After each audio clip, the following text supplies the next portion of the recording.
সব হাসাই তাই তো দেয়, তাহলে এটা দেয় কিনা এই পরীক্ষা।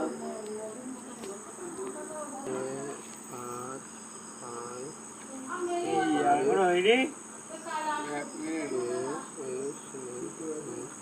তাই 50 টাকা না, তাও লস 50 টাকা, 1600 টাকা নেই। আপনাদের সমস্যা কেন হয়ে যাবে? মাল উল্টে গেছে নাকি? মাল উল্টে দিতে যাবে কি কি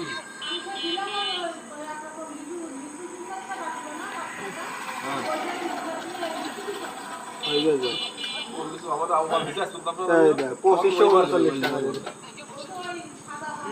2539। ওরা আমাদের আপনি তো বেতন তো ওইটা এই আপনার বকাবকি হইল। আমি বললাম তো আসিস কাজটা কোনো শেষ করতে আপনি শেষ টাকা তো দিলে আমার তোমায় বাড় যাবে। আপনি তো